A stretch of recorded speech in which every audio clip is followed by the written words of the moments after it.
Queridos irmãos e amigos, estamos de volta com mais uma sessão do Expondo as Escrituras. Queremos já de antemão agradecer a sua audiência, você que nos acompanha e que participa conosco desta série de exposições na primeira carta de Paulo a Timóteo.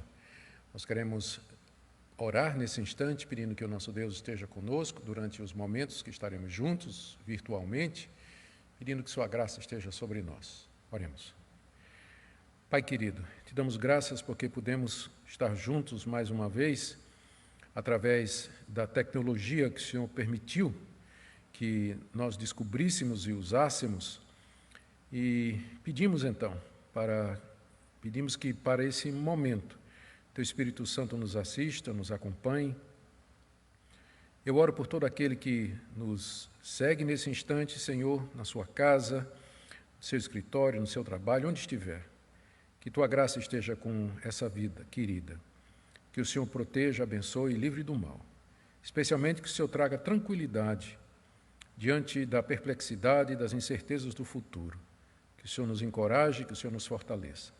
Oramos pela nossa pátria, pelos poderes constituídos, pelo presidente, pelos ministros de Estado, pelos governadores, pelos prefeitos, todos os que estão em autoridade, para que possam, no meio dessa grave crise, conduzir a nação brasileira pelos caminhos corretos, pelos caminhos que promovam o bem-estar de todos. Oramos também pela Tua igreja, que tem sofrido no meio de tudo isso. Oramos pelos pastores que lutam para pastorear o seu rebanho. Nós oramos a Deus para que a Tua igreja permaneça firme, que ela persevere e que saia purificada, fortalecida, transformada no final de tudo isso. É o que nós te pedimos, em nome de Jesus. Amém. Queridos, nós chegamos à exposição final da primeira carta de Paulo a Timóteo, que são os versículos 17 a 21 do capítulo 6, que eu queria ler agora com você. Por gentileza, onde você estiver, se puder, abrir sua Bíblia. Nós vamos fazendo, como sempre, uma exposição verso a verso. Então, primeira carta de Paulo a Timóteo, capítulo 6, do verso 17 ao verso 21. Exorta aos ricos do presente século que não sejam orgulhosos, nem depositem a sua esperança na instabilidade da riqueza, mas em Deus que tudo nos proporciona ricamente para o nosso aprazimento. Que pratiquem o bem, sejam ricos de boas obras, generosos em dar e prontos a repartir. Que acumulem para si mesmos tesouros, sólido fundamento para o futuro, a fim de se apoderarem da verdadeira vida. E tu, ó Timóteo, guarda o que te foi confiado, evitando os falatórios inúteis e profanos e as contradições do saber, como falsamente lhe chamam, pois alguns, professando, se desviaram da fé. A graça seja convosco. Até aqui a leitura da palavra de Deus. Queira nosso Deus nos guiar, que o Espírito Santo ilumine o nosso entendimento, o nosso coração, que sejamos instruídos nessa noite e confortados. Como eu disse, nós chegamos ao final da primeira carta de Paulo a Timóteo, depois de um período de exposições sistemáticas e sequenciais. A partir da próxima segunda-feira, com a graça de Deus, iniciaremos uma série de mensagens no livro do profeta Abacuque. É um livro que foi escrito em meio a uma crise e que narra a jornada de fé do profeta Abacuque, as suas dúvidas e os seus questionamentos, o que, sem dúvida, representa a situação de muitos de nós, e o livro, portanto, é bastante atual e ele vai ser bem relevante para nós. Então, já se prepare aí para, a partir da próxima segunda-feira, nos acompanhar na exposição do profeta Abacuque. Hoje nós veremos, nessa passagem que nós acabamos de ler, as instruções que Paulo dá a Timóteo concernente a mais um grupo que havia na igreja de Éfeso. Você se lembra que desde o capítulo 5, o apóstolo Paulo vem dando orientações exatas a Timóteo sobre como lidar com alguns grupos representados na igreja. Os idosos, as idosas, os moços, as moças, as viúvas mais velhas, as viúvas mais novas, os presbíteros, diáconos. Na última mensagem nós vimos sobre os cristãos que eram escravos e agora ele fala a respeito dos ricos. Eu quero começar dizendo que não há nada na Bíblia que veja o ser rico como pecado. problema não é o pecado, o problema não é a riqueza. Há muitos homens de Deus na Bíblia que eram ricos. Abraão era próspero, era muito rico. Depois, José, também é um exemplo de pessoa extremamente próspera e rica. Os reis de Israel, os reis tementes a Deus, como Davi, Salomão, Ezequias e tantos outros, que eram extremamente ricos e poderosos. Não há nada na Bíblia contra a riqueza em si. O que a Bíblia de fato condena é o amor ao dinheiro, o apego às riquezas e a avareza e a insensibilidade para com os pobres e para com os necessitados, conforme nós vimos na mensagem anterior.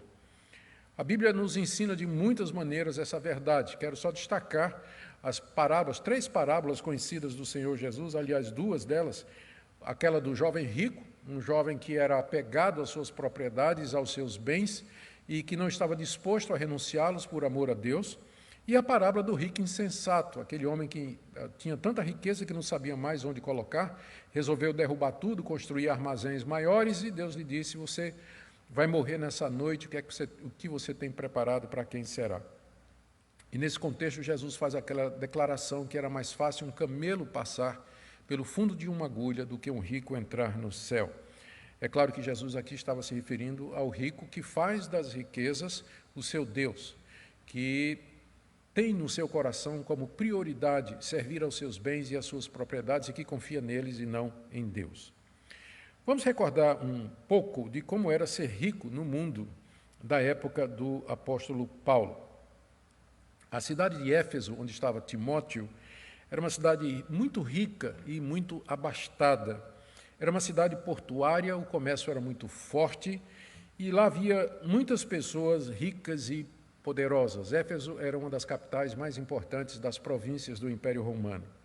Os ricos eram geralmente pessoas da nobreza, que tinham herdado a fortuna dos seus pais. Outros, porém, haviam enriquecido através do seu trabalho, como comerciantes, transporte marítimo e muitas outras atividades que os levaram a adquirir considerável fortuna. Havia também políticos, havia dono de terras, havia donos de escravos, criadores de gado, comerciantes, e as riquezas geralmente consistiam em roupas, moedas, terras, escravos, gado, grãos que eram armazenados, guardados em armazéns. E não poucos desses ricos se converteram a Cristo através da pregação do apóstolo Paulo em Éfeso. Vocês se recordam do relato no livro de Atos, de quando Paulo chegou em Éfeso, ele começou a pregar o Evangelho, e muita gente se converteu, e diz lá o texto que os praticantes de feitiçaria ou das artes mágicas, eles queimaram em praça pública livros que valiam uma pequena fortuna, caríssimos aqueles livros. Ora, pouca gente poderia adquirir livros daquela qualidade no primeiro século. Livros era um luxo que só os ricos podiam ter. Então, o fato de que muitos dos convertidos em Éfeso eram pessoas que queimaram em praça pública seus livros de feitiçaria já era uma indicação de que muitos deles eram da classe mais alta da sociedade, pessoas abastadas, pessoas influentes, pessoas ricas, e que se converteram com a pregação do apóstolo Paulo. Embora fossem minoria, havia muita gente rica nas igrejas cristãs do primeiro século. E é por esse motivo que vários autores do Novo Testamento dedicam parte dos seus escritos exatamente a orientar essas pessoas sobre como elas deveriam viver e como elas deveriam usar os seus recursos e os cuidados que elas deveriam ter. Aqui o apóstolo Paulo coloca várias exortações que Timóteo deveria fazer aos crentes ricos da cidade de Éfeso, que frequentavam as casas-igrejas e que estavam debaixo da supervisão de Timóteo, como Paulo havia solicitado. Talvez seja bom também aqui já antecipar que naquele tempo não tinha classe média. Ou você era rico ou você era pobre, não havia nada no meio. Nós vivemos hoje numa outra situação, com o surgimento da classe média. Muito do que é dito aqui na Bíblia sobre ricos se aplica àqueles que são da classe média. Qualquer pessoa que tenha bens, qualquer pessoa que tenha salário tranquilo, qualquer pessoa que está relativamente confortável com relação às finanças, é uma pessoa que poderia ser qualificada ou encaixada aqui no público-alvo do apóstolo Paulo. De qualquer maneira, ainda que você não se veja assim, as orientações que o apóstolo Paulo traz aqui, elas são aplicadas para os cristãos em geral, porque elas falam do nosso relacionamento, do nosso trato com os bens materiais. E eu creio que isso é alguma coisa que todos nós fazemos, né? Ou tendo muito ou pouco, nós temos que tratar ou lidar com as riquezas aqui desse mundo, tendo muito delas ou pouco delas. Vejamos então essas exortações que Timóteo deveria fazer aos ricos de Éfeso. Ele começa aqui dizendo, no verso 17, que exorta os ricos do presente século.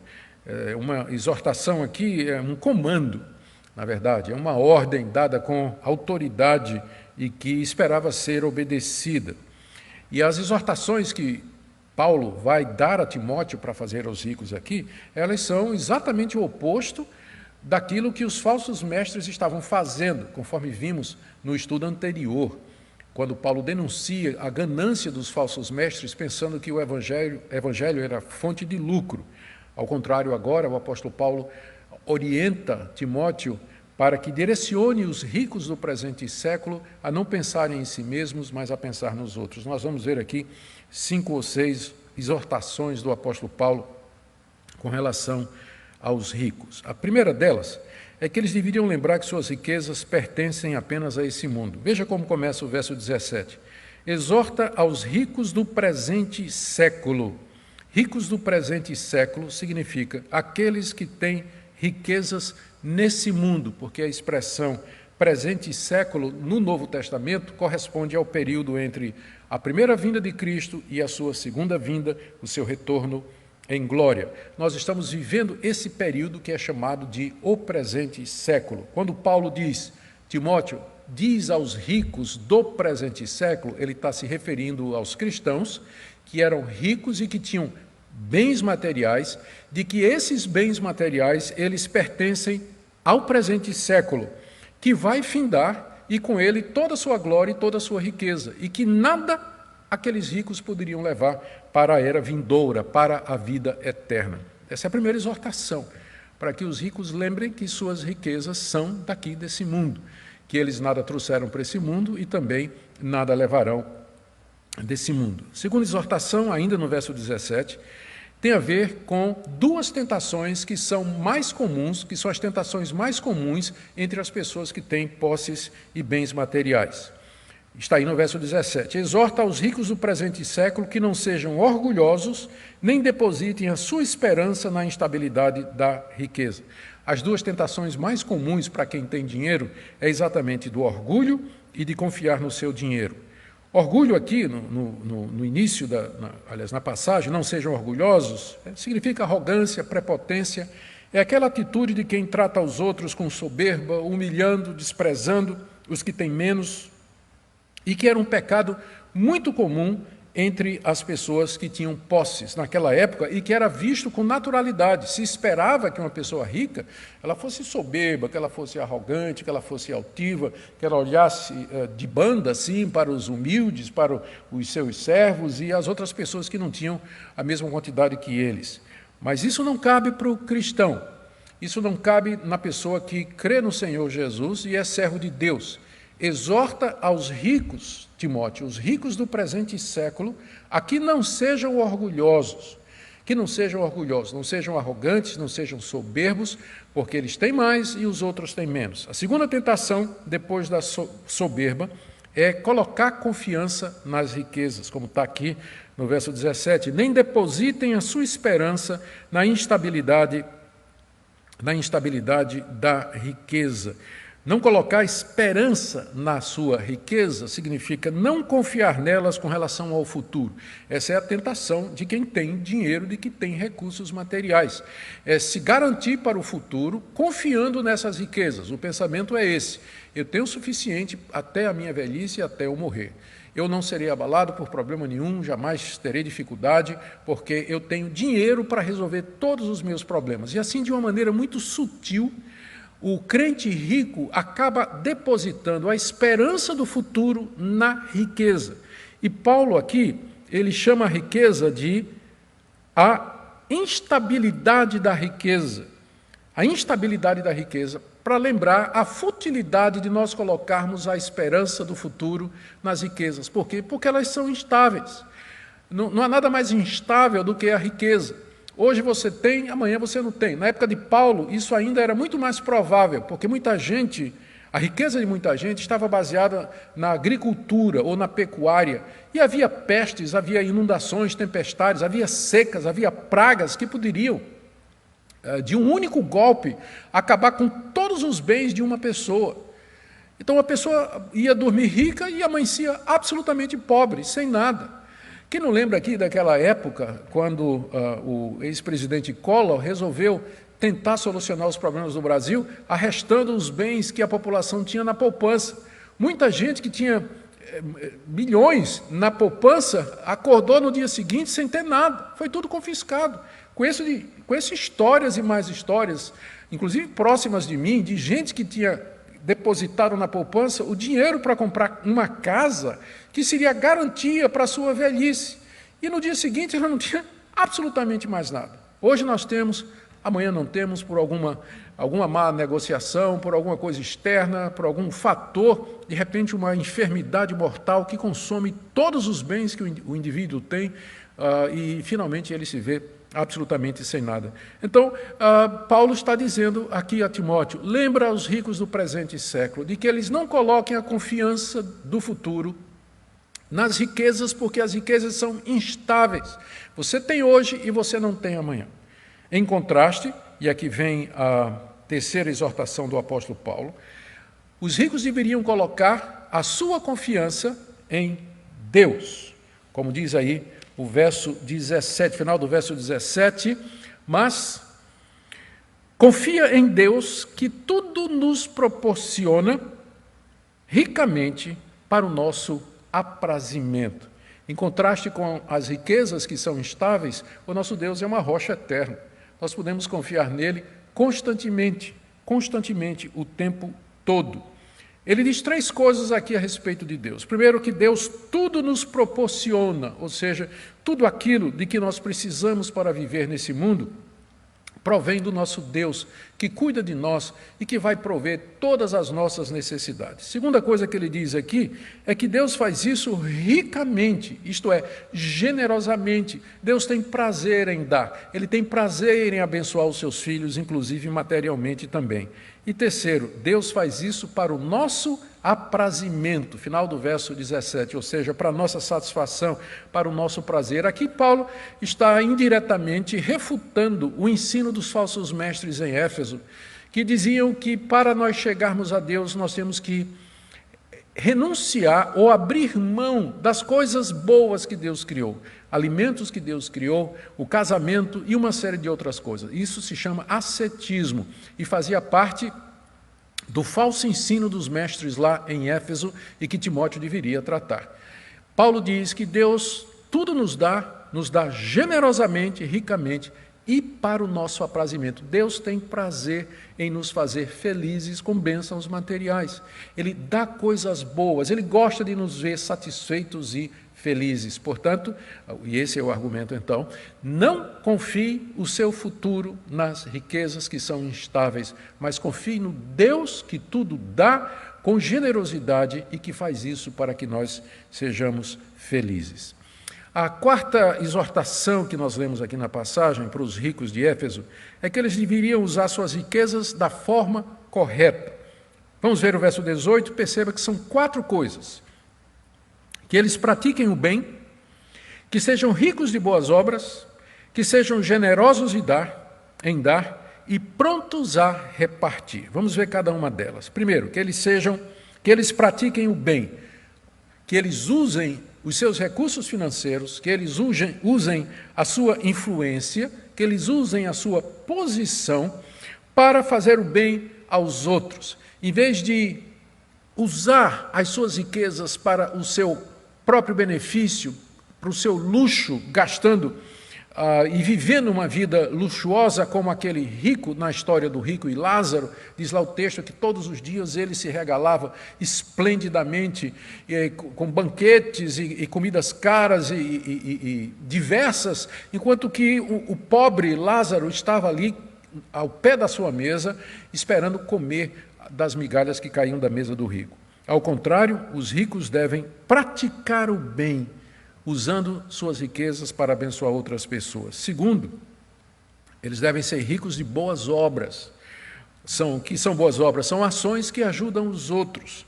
E eles devem fazer isso, diz aqui, ricos de boas obras, quer dizer, eles façam isso generosamente, muitas vezes, abundantemente, para muitas pessoas, acumulando para si, não tanto as riquezas, mas aquelas boas ações que agradam a Deus. Sejam ricos de boas obras. Terceiro, que sejam generosos em dar, ou seja, não dar assim com a mão fechada, né? Não dar assim com tristeza porque está se separando do dinheiro, mas dar com alegria, dar generosamente, abundantemente, ser generosos nisso, liberais, abertos, pródigos, e em quarto lugar, que estejam prontos a repartir, final do verso 18, prontos a repartir, compartilhar os seus bens com aqueles que estão passando por dificuldades, os necessitados, aflitos, e com a própria obra de Deus que precisa de recursos para caminhar aqui nesse mundo. Então, essa é a quarta exortação que Paulo orienta Timóteo a fazer com os ricos de Éfeso, que usem as suas riquezas da forma correta, praticando bem, sendo rico em boas obras, sendo generosos e sempre prontos a repartir.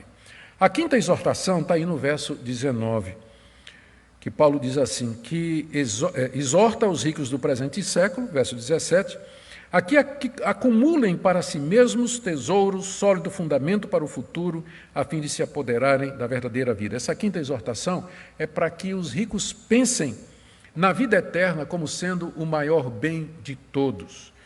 Vou tentar resumir o que Paulo diz aqui no verso 19 da seguinte maneira: quando o presente século terminar, a época que nós estamos vivendo, o Senhor Jesus virá em glória para estabelecer o novo mundo, que nós chamamos também de novos céus e nova terra, onde habita a justiça. E será então que nós experimentaremos a vida verdadeira, a vida eterna, na sua plenitude, embora nós já tenhamos aqui nesse mundo a vida eterna em princípio, mas ainda não completamente. Somente quando Cristo vier, nós viveremos a plenitude da vida eterna. Enquanto a vida eterna na sua plenitude não chega, com a vinda do Senhor Jesus, nós devemos ajuntar tesouros aqui nesse mundo, mas não tesouros materiais, mas através de boas ações, através da generosidade, através do dar e do compartilhar, como Paulo acabou de fazer. E fazendo isso, nós estaremos lançando um sólido fundamento para o futuro, como Paulo diz no verso 19, para que nós nos apoderemos da vida eterna. Vamos ler o versículo outra vez, à luz dessa explicação. Exorta os ricos, verso 17, agora 19, que acumulem para si mesmos tesouros. O tesouro aqui que devem acumular para si mesmo não é o tesouro material, mas as boas obras, as boas ações. Sólido fundamento para o futuro, em contraste com a instabilidade das riquezas aqui. Em contraste com elas, as boas ações, a generosidade que a gente faz com o dinheiro que a gente tem, elas são um sólido fundamento para o futuro, representa a base sólida pela qual nós haveremos de desfrutar plenamente a vida eterna. E, final do verso 19, a fim de se apoderarem da verdadeira vida. Deus já nos deu a vida eterna graciosamente em Cristo Jesus. Quando nós cremos em Cristo, pela fé, nós somos salvos, nós somos perdoados e nós já temos a vida eterna. Contudo, aqui no presente século, nós não experimentamos essa vida em plenitude. Através da santificação, através do amor ao próximo, através do compartilhar e das boas obras, nós nos preparamos lançando um sólido fundamento para experimentarmos a plenitude da vida eterna no novo céu e nova terra em que habita a justiça. Essa passagem aqui não está ensinando salvação por obras. Ela está ensinando que aquele que é crente verdadeiro no Senhor Jesus, se ele é rico nesse mundo, se ele tem bens, ele vai ser generoso, ele vai ajudar o seu próximo e dessa forma ele vai plenamente se apossar da vida eterna.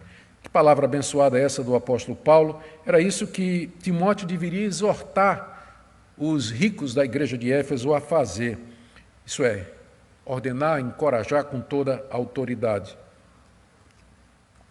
Mas vamos agora para a parte finalíssima da carta aos Efésios, onde Paulo traz 3 conselhos finais a seu filho na fé, Timóteo. Lembremos que Paulo havia deixado Timóteo em Éfeso para colocar as coisas em ordem lá na igreja. A igreja que havia sido fundada pelo apóstolo Paulo poucos anos antes. E era preciso organizar a liderança, eleger presbíteros, combater falsos mestres e orientar grupos na igreja, conforme já mencionei. E Paulo, ao longo da carta, vem dando muitas orientações, exortações ao jovem discípulo, filho na fé, Timóteo.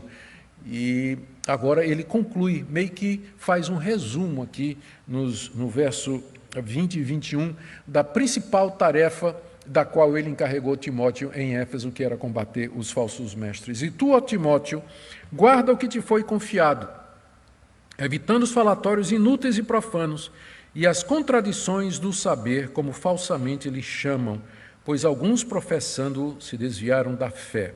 A graça seja convosco. A primeira exortação, o conselho que Paulo dá a Timóteo aqui, é que ele guarde o que lhe foi confiado. Início do verso 20. Essa expressão, guardar o que é confiado, é tirado do uso comercial e se refere a um depósito que nós fazemos num banco. Quando nós vamos num banco e levamos dinheiro nosso, recurso nosso, e fazemos um depósito ali na nossa conta, nós estamos confiando ao banco aquilo que nos pertence. Não pertence ao banco, pertence a nós. O banco está recebendo como depósito e nós esperamos então que ele guarde aquele depósito com segurança. É isso que o apóstolo Paulo está dizendo aqui a Timóteo. O que foi confiado a Timóteo? O que foi confiado a Timóteo foi o Evangelho de Cristo, a doutrina apostólica e aquela missão de pastorear a igreja de Éfeso. Particularmente, Timóteo deveria receber aquilo que o apóstolo Paulo ensinou, que é a tradição apostólica, baseada nas palavras de Jesus, guardar exatamente como ele havia recebido e transmitir a outros. O alvo dele era guardar, não inventar. Timóteo não era o autor do Evangelho, ele era um receptor do Evangelho. Sua tarefa era guardar e não adicionar. Ele não poderia adicionar nada ao Evangelho que ele recebeu, mas também não podia diminuir, devia pregar toda a verdade. Não podia mutilar, escolher partes do Evangelho, mas pregar todo o conselho de Deus. Não podia torcer o significado das doutrinas centrais da palavra de Deus. Essa é a primeira orientação, conselho que Paulo dá aqui a Timóteo e que resume o que ele vem dizendo até agora. Timóteo, você está em Éfeso para administrar a vida da igreja. Então, guarde o depósito que lhe foi confiado.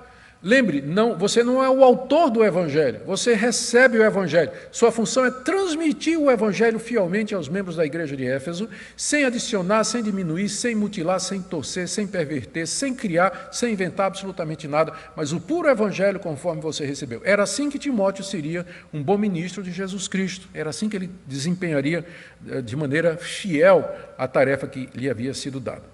O segundo conselho, ainda no verso 20, Paulo diz assim: evita os falatórios inúteis e profanos, que é uma referência aqui à conversa dos falsos mestres, que falavam de lendas, falavam de genealogias, falavam de mitos, apelavam para a literatura apócrifa, era uma conversa sem fim que não levava absolutamente a nada. Paulo diz assim: evita esses falatórios inúteis. Ele já tinha dado esse conselho a Timóteo várias vezes aqui no decorrer da carta, e agora ele reforça, dizendo: não dá atenção, não dá espaço para os falsos mestres falarem essas bobagens que eles estão falando aí, mas foca no Evangelho que você recebeu, naquilo que foi depositado em confiança a você como ministro de Cristo. A terceira exortação, final do verso 20, verso 21, ele diz: evita as contradições do saber, como falsamente lhe chamam, pois alguns professando se desviaram da fé. Aqui, quando Paulo fala, evita as contradições do saber, a palavra saber é a palavra gnose. E ela foi traduzida nas versões mais antigas, como, por exemplo, a Revista e Corrigida, como ciência. E evita as contradições da ciência. E aí muitas pessoas pensavam que se referia à ciência moderna, e que você não podia estar ouvindo a ciência moderna porque seria uma contradição para a fé. Nós não temos problema nenhum com a ciência, nosso problema é o cientificismo, é a cosmovisão naturalista e materialista que domina a ciência moderna. A nossa dificuldade é com isso, não com a ciência em si. Mas não é de ciência desse tipo que Paulo está falando aqui. Lembra que uma das coisas que os falsos mestres ensinavam no Novo Testamento era a salvação através de um conhecimento secreto. Falavam de uma hierarquia de anjos, falavam de seres entre nós e Deus, íons, que seriam mediadores entre nós e Deus, e do conhecimento disso como sendo condição para salvar. Isso é que era a gnose, e que deu origem a um movimento chamado gnosticismo, que se consolida no século II, embora ali no século I a gente já tenha o gnosticismo na sua forma incipiente, na sua forma inicial, e as ideias estavam ali presentes em Éfeso. Lembra que ali era um grande centro de ocultismo. Então, essa ciência aqui é esse conhecimento gnóstico que é combatido não somente nessa carta, mas em várias outras do Novo Testamento. Paulo diz que Timóteo deveria evitar as contradições do gnosticismo, talvez a palavra contradição, antítese no grego, talvez se refira ao fato de que os gnósticos trabalhavam também com o dualismo grego, aquele dualismo entre espírito e matéria, né, fazendo uma contradição entre as duas coisas, que afinal os levavam a negar a encarnação de Cristo, a ressurreição de Cristo e por aí vai. As contradições da gnose, evita isso. É chamada de gnose falsamente, porque não é conhecimento nenhum, não é conhecimento verdadeiro. O verdadeiro conhecimento é de Deus, é aquele depósito que você recebeu e que você tem que preservar. E ele diz assim, alguns, estou agora no verso 21, pois alguns professando essa gnose, ou seja, professando ou declarando ter esse conhecimento, se afastaram do verdadeiro conhecimento, eles se desviaram da fé. E se refere a alguns que ele chama por nome aqui na carta, né? Como nós já vimos, por exemplo, capítulo 1, verso 20, Himeneu e Alexandre, que Paulo tinha entregue a Satanás para que eles não mais blasfemassem. Essa é a exortação final, então. São 3, né? Timóteo, guarda o depósito que te foi confiado. 2, evita o falatório inútil dos falsos mestres. 3, evita as contradições ou ensino gnóstico, porque muitos, professando ter esse conhecimento secreto, se afastaram do caminho da verdade. A carta termina no verso 21 com a bênção que Paulo dá ali. A graça seja convosco. Embora a carta tenha sido escrita para Timóteo, você vê que por essa expressão do final, a graça seja convosco, Paulo estava na expectativa de que ela fosse lida na igreja. Portanto, aqui ele abençoa a igreja, aqueles que haveriam de ouvir. Qual o propósito de Paulo de que essa carta que ele escreveu para Timóteo fosse lida perante a igreja? É porque a carta visava autorizar Timóteo. A carta visava dizer aos membros da igreja de Éfeso, Timóteo é aquele que eu constituí como meu representante, enquanto eu estou ausente, não posso estar presente agora, mas ele está encarregado de administrar as coisas da igreja. Vocês devem ouvi-lo, vocês devem segui-lo. Esse era o propósito, entre outros, da carta de Paulo a Timóteo. Eu termino com algumas aplicações práticas, e em primeiro lugar eu quero falar para você que está me acompanhando e que é meu colega de ministério, que é pastor. Querido pastor, 2 palavras. Primeiro, não tenha receio de admoestar os ricos da sua igreja. Essa é uma tentação muito grande para os pastores. E esse é um desafio muito grande para eles, quando um dos ricos da sua igreja cai em pecado, ou se tornam repreensíveis, ou quando os filhos da família mais rica da igreja começam a fazer besteira, começam a praticar imoralidade, ter uma vida irregular. Alguns pastores se sentem intimidados, eles têm receio de exortar os ricos do presente século, de que ao fazer isso, esses ricos vão sair da igreja, vão parar de contribuir, o que vai afetar diretamente o sustento do pastor, uma vez que ele vive das ofertas da igreja. Pastor, não tenha receio, não troque a sua vocação, o depósito que lhe foi confiado, depositando a sua confiança no futuro nas riquezas. Deus haverá de suprir e guardar o pastor fiel. Se tiver que exortar um homem poderoso, uma mulher rica e influente na sua igreja, que se tornou repreensível e que precisa ser corrigida, faça isso. Faça com fidelidade como você faria a qualquer membro da igreja. Não tema fazer isso. Siga o que Paulo está dizendo aqui a Timóteo. Exorta os ricos do presente século. Não importa se são ricos, influentes, políticos, poderosos, se a família deles é grande na igreja. Nós não devemos temer isso. Como pastores de Cristo Jesus, nós devemos ser fiéis na nossa ministração. Segunda palavra ainda, pastor, guarde o que você recebeu. Você recebeu o Evangelho de Jesus Cristo. Você recebeu o ensino apostólico, conforme está aqui registrado nas Sagradas Escrituras. Portanto, não adultere, não diminua, não aumente, não perverta, não mutile, mas ensine com fidelidade a palavra de Deus, todo o conselho de Deus. Você não é o originador do Evangelho, você é apenas um receptor. Você é alguém a quem o Evangelho foi confiado para transmitir com fidelidade a outras pessoas. É isso que Deus espera de você. Agora, uma palavra àqueles irmãos que são ricos. No Brasil, essa classificação inclui quem ganha a partir de mais de 15 mil reais, foi a pesquisa que eu fiz recentemente. O padrão internacional é muito maior.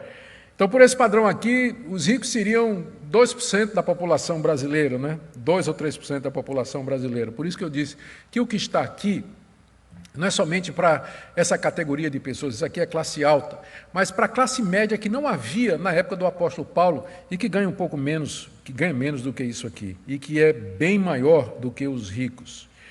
A minha palavra para você é a seguinte: não receie se você vier a perder parte dos seus bens, parte do seu salário e do seu sustento.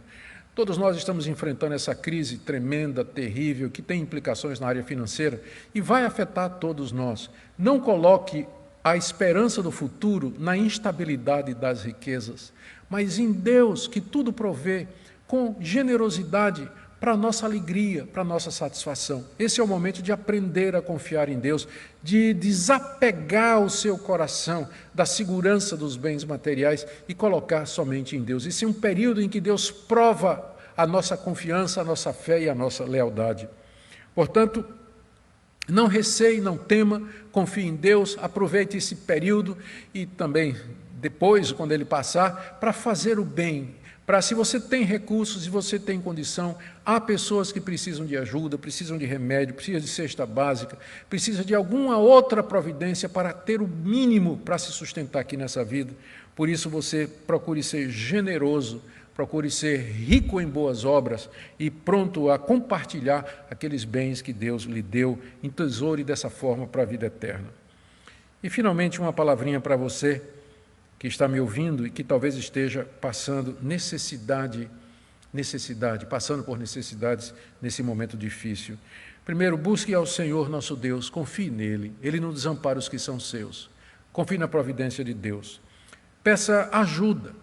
É uma das maneiras através das quais Deus supre as necessidades, é através da ajuda do irmão, especialmente se você faz parte de uma igreja, membro de uma igreja, para a qual você contribuiu voluntariamente, deu seus dízimos e ofertas, e agora você está carente e necessitado. De repente a igreja pode ajudar você nisso, se ela tiver condições. Ore pelos irmãos ricos, para que eles possam abrir o coração e contribuir para as suas igrejas, de forma que as igrejas tenham recursos para atender pessoas necessitadas. E, finalmente, oremos pela igreja brasileira. Nesse momento de dificuldade, eu sei que tem pastores que estão já passando problemas de sobrevivência, problemas que são resultado do impacto econômico, do desemprego que está acontecendo no nosso país. Oremos por eles, oremos pela nossa igreja, a igreja brasileira, que Deus purifique a igreja, Deus santifique a igreja e que ela saia uma igreja fortalecida no final de toda essa crise. Nós vamos orar nesse instante, e depois nós iremos responder algumas perguntas. Se você está participando, está acompanhando aí pelos comentários do YouTube, você tem a oportunidade de fazer uma pergunta, vamos ver se nós podemos responder. Vamos orar terminando. Pai querido, obrigado pela Tua palavra que é clara, direta. Nós te agradecemos, ó Deus, porque pelos irmãos ricos, pelos crentes ricos, pessoas a quem o Senhor concedeu riquezas, pessoas que trabalharam, que subiram na vida, que deram duro para chegar onde estão, e que tem um coração generoso e que tem contribuído fartamente para a vida do teu povo e para o sustento dos necessitados. Nós oramos por eles, nós oramos que o Senhor lhes dê sempre o coração generoso, que eles não tenham medo de compartilhar durante esse período de crise, mas que o Senhor os conforte e que o Senhor lhes conceda esse sólido fundamento para a vida eterna, através da generosidade. Oramos pelos irmãos sofridos, sentidos, que estão passando por dificuldades, supre as suas necessidades através dos recursos infinitos que o Senhor tem. E oramos pelo nosso país. Pedimos que essa provação termine logo, Senhor, para que tua igreja se reúna, para que teu povo se alegre outra vez nos ajuntamentos solenes. É o que nós pedimos em nome de Jesus. Amém. Muito bem, vamos verificar aqui as perguntas que o nosso querido Klaus Wagner, juntamente com o Denis, que estão aqui na técnica hoje, o que eles mandaram aqui para nós, as perguntas aqui.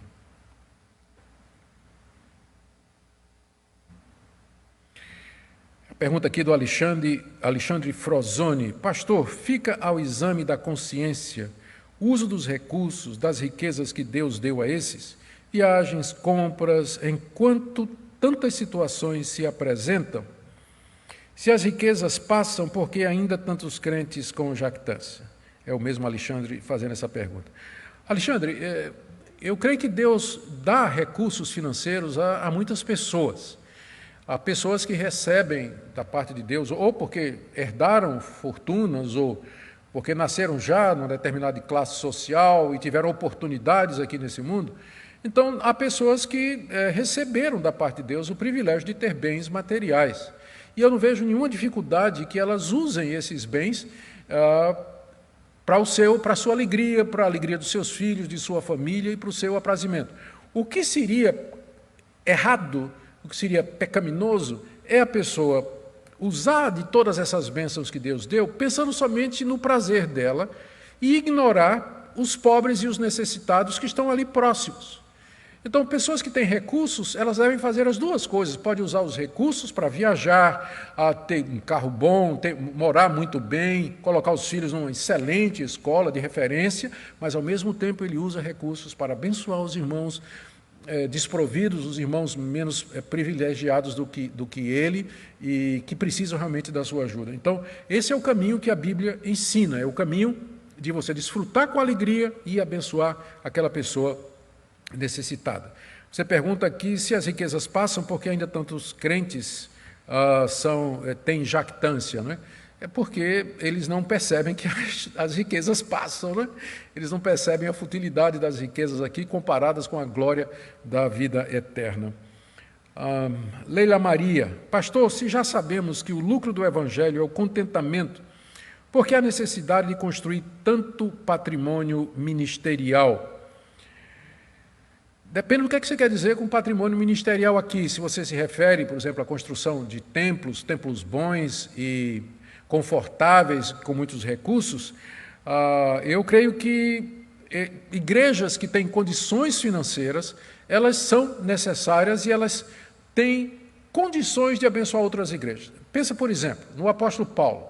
Depois de pregar durante muitos anos ali na bacia do Mediterrâneo, o apóstolo Paulo estava pensando em fazer uma viagem missionária para a Espanha, para pregar o Evangelho onde Cristo não havia sido ainda anunciado. Mas ele precisava de recursos financeiros para isso. Qual foi a igreja a quem ele escreveu uma carta pedindo apoio para ir para a Espanha? Exatamente a igreja mais poderosa, financeiramente falando, daquela época, que era a igreja de Roma. Igrejas como a igreja de Roma eram um foco missionário. Eram igrejas que podiam enviar missionários, que podiam ajudar a abrir novas igrejas, que podiam sustentar os obreiros no campo. Então, nós precisamos de igrejas fortes. Eu não acredito que toda igreja deveria ser assim, porque há também muitas vantagens em igrejas pequenas, igrejas menores, elas são melhores de pastorear, a comunhão é muito maior, e tem um alcance ali na região onde elas estão, mas nós precisamos dos dois tipos de igreja, não é? E se uma igreja ela acumula patrimônio ministerial, ela deve fazer isso para usar para o reino de Deus. Lembremos, por exemplo, que se hoje o Evangelho está aqui no Brasil, é porque igrejas ricas e fortes enviaram os seus missionários da Europa e dos Estados Unidos para cá. Nós somos evangelizados por gente que veio através de junta de missões, de denominações extremamente organizadas e fortes que nos trouxeram o evangelho que hoje nós desfrutamos com tanta alegria, né? E graças a Deus por isso. Aqui tem uma pergunta da Camila Silva. Reverendo, o dízimo é válido somente no Velho Testamento ou no Novo Testamento também é válido? Camila, eu tenho vários estudos no YouTube sobre isso. Então, me permita nem repetir mais, porque muitos dos que me seguem já me ouviram falar disso tantas vezes, inclusive quando a gente está aqui, eu vou até dar um puxão de orelha no Klaus, porque quando a gente estava tendo aqui o Expondo as Escrituras toda segunda-feira, e que a gente abria para perguntas, eu dizia o seguinte, você pode perguntar o que quiser, menos quem criou o mal e se o dízimo é válido, porque era a pergunta que aparecia toda segunda-feira, não é? Toda segunda, está perdoado, Klaus, está perdoado. Então, lá na internet, lá no YouTube, se você pesquisar dízimo Augusto Nicodemos, você vai encontrar vários vídeos meus a respeito desse assunto, tá bem? A Andréia Cai pergunta, desde o início dessa pandemia, em momentos de oração, o Senhor Deus tem colocado em meu coração que tudo isso veio para quebrar o orgulho, a arrogância e presunção que acha. Como quebrá-los? Creio também assim, Andréia. Essas provações, elas são usadas por Deus com o objetivo de nos humilhar diante dEle, mostrar nossa fragilidade e o quanto nós dependemos de Deus. E como Ele é poderoso, como Ele é majestoso e como Ele tem o controle e o domínio de todas as coisas. Estas verdades que estão na Bíblia, nós deveríamos saber e experimentar em tempos normais, mas por causa da dureza do nosso coração, da nossa lerdeza em aprender, Deus nos corrige e nos disciplina através dessas calamidades, para que essas verdades elas fiquem nítidas, elas transpareçam com muita clareza no nosso coração. Antônio Araújo pergunta, os judeus achavam que o rico estava mais próximo de Deus. Hoje é o contrário. O pobre é visto como mais perto de Deus. Qual o problema dessas duas visões? O problema é que nenhuma delas é bíblica. Não é bíblico que o rico está mais próximo de Deus e também não é bíblico que o pobre está mais próximo de Deus. O que Deus se agrada é de pessoas, quer ricas ou pobres, que sejam humildes de coração, que estejam conscientes dos seus pecados, porque ricos pecam e pobres pecam, que estejam arrependidos dos seus pecados e que creiam no Senhor Jesus Cristo, como sendo o seu Senhor e Salvador. Esses é que estão próximos de Deus. Você pode ter um rico, presunçoso, arrogante, ímpio, incrédulo, não está próximo de Deus. Ou você pode ter um pobre da mesma forma, porque pobre também é arrogante. Ele é incrédulo, ele é ímpio, ele é místico e uma série de outras coisas, idólatra. Então, não é rico ou pobre que vai nos fazer ficar perto ou longe de Deus, mas o quebrantamento, o arrependimento dos pecados e a fé no Senhor Jesus Cristo. Amém? Queridos, essa foi a última pergunta. Deixe-me terminar com duas lembranças para vocês. Primeiro, próxima segunda-feira, exatamente aqui, às 20 horas, nós começaremos um novo período de Expondo as Escrituras, dessa feita no livro do profeta Abacuque. Já pode começar a ler esse livro maravilhoso, são 3 capítulos curtinhos, mas extremamente ricos. E lembrando também a nossa livraria tem uma seleção boa de livros que você pode confiar, preços muito bons e que você vai receber na sua casa através de uma equipe de irmãos aqui, que a gente chama dos motoboys, né, que estão se ofereceram para fazer isso. Você pode dar uma olhadinha no nosso catálogo, inclusive há vídeos de vários autores explicando os seus livros, vídeo do Reverendo Hernandes, do Paulo Júnior, do Ronaldo Lidório, do pastor Valdeci, e tantos outros queridos, agora não lembro de todos, falando a respeito dos livros que eles escreveram e que estão à disposição na nossa livraria. Você vai no Instagram e lá você procura o perfil Livraria de Primeira. Você vai cair lá no perfil da livraria e lá tem o catálogo e uma série de vídeos e uma série de outras informações. Tá bom? Deus abençoe. Tenha uma semana abençoada na presença desse Deus maravilhoso. Amém.